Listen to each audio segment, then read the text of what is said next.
Olá, nesse vídeo falarei sobre o filósofo Popper a partir de 3 pontos. Primeiro, o falsificacionismo, segundo, o método hipotético dedutivo e terceiro, o problema da demarcação.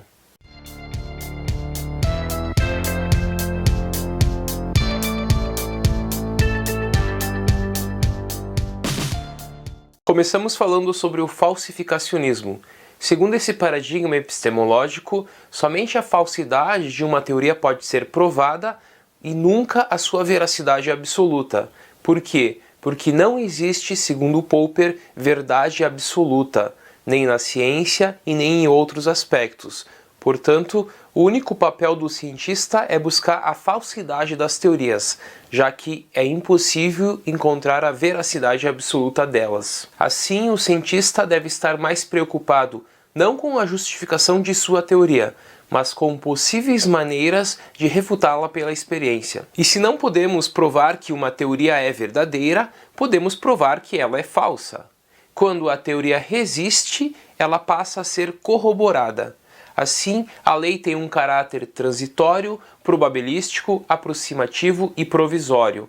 É assim que Popper classifica a ciência. A ciência não é infalível, como defendiam os positivistas, a ciência é falível, daí o falsificacionismo, e a ciência está sempre aberta à refutação. Por quê? Porque ela é transitória, probabilística, aproximativa e provisória. E justamente com o falsificacionismo é que Popper critica o indutivismo e constrói o método hipotético dedutivo. Pois, segundo Popper, nenhuma teoria pode ser verificada empiricamente, pois logicamente não é possível concluir de assertivas particulares uma assertiva universal, por mais numerosas que sejam as assertivas particulares. Assim, o indutivismo, segundo Popper, não é óbvio, não é lógico, e por isso ele busca um método científico chamado hipotético dedutivo que nos traz mais próximo de uma lógica, pois ele utiliza como base o dedutivismo e não o indutivismo. Diz Popper: por mais numerosos que sejam os casos de cisnes brancos, isso não justifica que todo cisne é branco. Justamente a base desta leitura é uma leitura indutivista. E Popper nos mostra, assim, que a ciência tem um caráter transitório. Outro exemplo de Popper para criticar o indutivismo, assim como ele utilizou o exemplo do cisne branco, é sobre o peru indutivista. Um fazendeiro comprou um peru e esse peru era indutivista. O que aconteceu? O peru indutivista começou a observar e coletar particulares para assim concluir um geral. Então o peru indutivista, no primeiro dia na fazenda nova, ele foi alimentado às 10 horas da manhã. No segundo dia, ele também foi alimentado às 10 horas da manhã. Se passou um mês e o peru foi alimentado às 10 horas da manhã. O que aconteceu? O peru já teve alguns particulares. Só que para o indutivismo nós precisamos de uma grande quantidade e uma ampla variedade. Então o peru indutivista começou a procurar a variedade. Todos os dias da semana, chuva e sol, feriados e não feriados e assim por diante. Quanto maior o leque de variedade, melhor para o indutivismo. E quanto maior o número, maior a quantidade, também melhor. Passaram-se vários meses e diante desses vários meses o peru indutivista então tinha uma grande quantidade de particulares sob uma ampla variedade de condições, que era basicamente todas elas de que às 10 horas da manhã ele sempre estava sendo alimentado. E chegou um determinado dia e o peru indutivista concluiu indutivamente que todos os dias às 10 horas da manhã ele seria alimentado. Só que ele concluiu isso no dia 24 de dezembro. E o que aconteceu no dia 25 de dezembro? No lugar de ser alimentado, o peru foi degolado. Este exemplo do peru indutivista foi contado por Popper numa brincadeira para mostrar que o indutivismo falha. assim como em todos os demais exemplos do indutivismo, como que ele não é conclusivo, ele é probabilístico, o próximo pode falsificar, o próximo particular pode falsificar todos os particulares anteriores, mesmo se os particulares anteriores tiverem uma grande quantidade sob uma ampla variedade. E justamente com a sua crítica ao indutivismo é que Popper funda o método hipotético dedutivo. O hipotético dedutivo tem 4 etapas. A primeira etapa é o problema. No lugar da observação do método experimental indutivista, Popper critica a observação e põe no lugar dela problemas. Então, número 1, problema. Número 2, segunda etapa, hipóteses. A diferença do método experimental indutivista, que também tinha como etapa 2 hipóteses, é que para Popper e para o método hipotético dedutivo, a hipótese tem que ser falsificável, ela deve ser falseável, ela não pode ser infalsificável. Como ponto 3 do método hipotético dedutivo, nós temos a experimentação e as críticas intersubjetiva. Essa experimentação do 3, ela busca fazer o quê? Refutar, falsificar a hipótese na etapa 2. Então, o falsificacionismo é a teoria que diz que não há veracidade absoluta, apenas falsidade. Por isso, o papel do cientista é buscar essa falsidade, essa falsificação de suas teorias e não a veracidade absoluta delas. E onde ele faz isso? Ele faz na etapa 3, no tópico do experimento e com críticas intersubjetivas. Por fim, a etapa 4 é a chamada lei científica, que Popper diz lei corroborada. Se na etapa 3 o cientista não conseguir falsificar a hipótese da etapa 2, se ele não conseguir, ele tem teoria. E essa teoria, essa lei científica corroborada, confirmada, é uma teoria científica, uma lei científica que é transitória, probabilística, aproximativa e provisória. Isso é muito importante porque, para Popper, a ciência é sempre transitória. Não há verdades absolutas na ciência. Por isso que todas as leis alcançadas pelo cientista são sempre transitórias e provisórias. Segundo Popper, o valor da ciência não está na comprovação experimental das teorias científicas por meio do acúmulo de proposições de observações singulares, que confirmem a hipótese, mas na possibilidade de provas experimentais poderem falsear os seus enunciados científicos. Os fatos nunca podem provar positivamente que uma teoria é verdadeira, podem, porém, falseá-la. O que caracteriza o conhecimento científico é essa possibilidade de se provar que uma teoria científica está errada e de se corrigir ou substituir por outra melhor. O método adotado consiste em identificar os problemas de investigação que surgem através de dúvidas que não encontram respostas nas teorias vigentes, propondo hipóteses ousadas. Quanto mais falseável for uma teoria, melhor, mais científica será. E através de testes experimentais que busquem a falseabilidade e a crítica intersubjetiva. E aí temos o modus tollens, e localizar os possíveis erros dessas hipóteses e teorias. À medida que se vai provando que algumas ideias são falsas, cria-se a necessidade de produzir outras melhores que não contenham as falhas das anteriores. É dessa forma que o conhecimento científico cresce, por um processo de substituição ou renovação de suas teorias, e não pela acumulação de certezas. Assim, vimos que o método hipotético dedutivo é o método da teoria falsificacionista, que defende que o cientista deve provar a falsidade das suas teorias e não a sua veracidade absoluta. Este método consiste de 4 etapas. A primeira são os problemas que o cientista quer responder, a segunda são as hipóteses falsificáveis, a terceira etapa são os testes, os experimentos na tentativa de falsear as hipóteses que são falsificáveis, e se neste teste, nessa experimentação, a teoria persistir, se ela não for falsificada, então nós temos a lei científica que é corroborada, que é confirmada. E para exemplificar o tópico 2, que são as hipóteses, passo agora alguns exemplos de frases, de proposições, para você pensar quais são falsificáveis e quais não são. E depois de verificar quais são falsificáveis e quais não são, você terá que apontar quais são verdadeiras e quais são falsas. Lembrando, verdadeira e falsa somente são as proposições que são falsificáveis.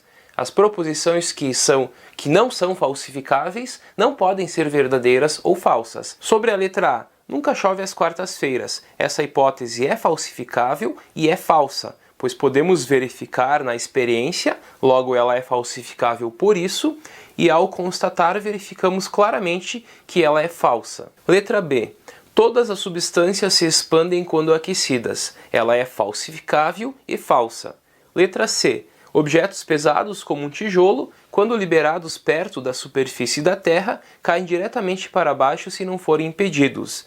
Essa letra C, ela é falsificável e ela é verdadeira. A letra D, quando um raio de luz é refletido de um espelho plano, o ângulo de incidência é igual ao ângulo de reflexão. Ela é falsificável e também é verdadeira. A letra E, ou está chovendo ou não está chovendo. Essa hipótese não é falsificável, pois é uma tautologia. A letra F, todos os pontos de um círculo euclidiano são equidistantes do centro. Essa também não é falsificável. Essa é similar à seguinte proposição: o quadrado tem 4 lados, ou o triângulo tem 3 lados. O que o predicado afirmou já estava inserido no próprio sujeito da frase. Então, nós temos aí proposições analíticas, e toda proposição analítica ela não é falsificável. Isso quem trata é Kant. O principal autor que fala sobre proposições analíticas e sintéticas é Kant. G. A sorte é possível na especulação esportiva. Também não é falsificável. E H. Deus existe. Também não é falsificável. Então vimos que a letra A, B, C e D são hipóteses falsificáveis, portanto são hipóteses científicas que servem para a ciência. Só que a letra A e B são hipóteses falsas. Elas servem para a ciência, elas são científicas, mas por serem falsas, elas são jogadas fora. O que permanece então como frases científicas e verdadeiras, apenas a letra C e D.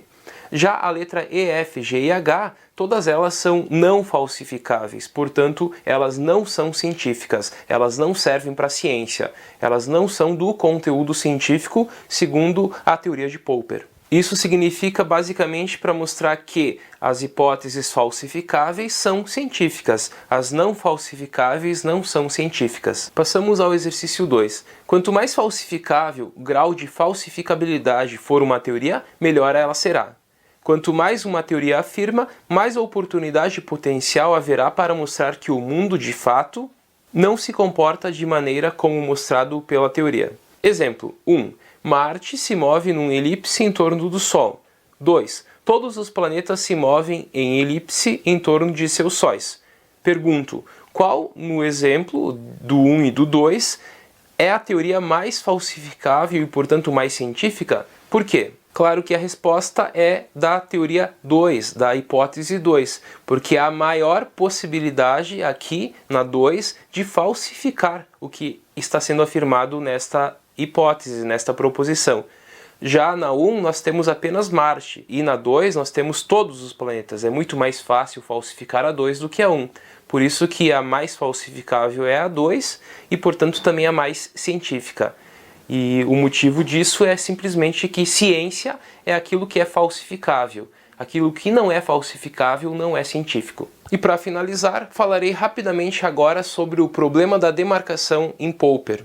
Esse problema ele está desde Platão. Quando Platão fala da passagem do dentro para fora da caverna, da doxa para a episteme, ele já está demarcando aqui aquilo que é falso, aquele tipo de conhecimento falso, de um conhecimento verdadeiro.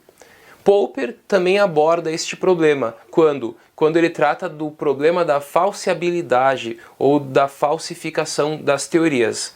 Toda teoria, toda hipótese, toda frase que não é falsificável não é científico. Ciência é aquilo que é falsificável. Então a demarcação aqui se dá entre ciência e pseudociência. Ciência tem como característica a falseabilidade. E pseudociência tem como característica a não possibilidade da falseabilidade. Popper nos dá os seguintes exemplos. Física é ciência, metafísica é pseudociência. Economia é ciência, marxismo é pseudociência.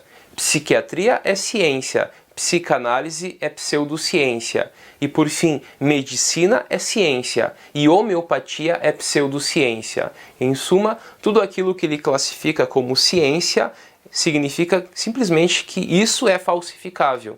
Já tudo aquilo que ele classifica como pseudociência ou falsa ciência é simplesmente aquilo que não é falsificável. Se aceitarmos o critério de demarcação do falseacionismo dogmático e também a ideia de que os fatos podem provar proposições factuais, teremos de declarar que as teorias mais importantes, se não todas elas, propostas na história da ciência, são metafísicas, que a maior parte do progresso aceito, se não todo ele, é pseudo-progresso, que quase todo, se não todo, o trabalho feito é irracional. Em suma, Popper é um pensador muito importante da epistemologia contemporânea.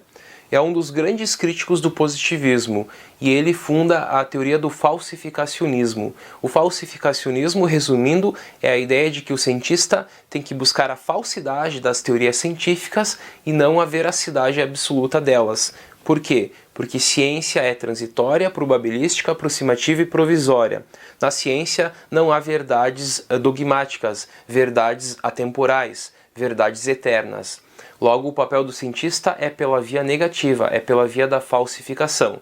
Para isso, Popper não aceita o indutivismo e cria o método hipotético-dedutivo, que é este método que busca a falsificação das suas teorias por meio do teste do experimento, buscando justamente isso, falsificar as hipóteses falsificáveis. Para tal, ele cria um método hipotético-dedutivo que tem como grande objetivo refutar o indutivismo, criticar o indutivismo e buscar a falsificação das próprias teorias científicas.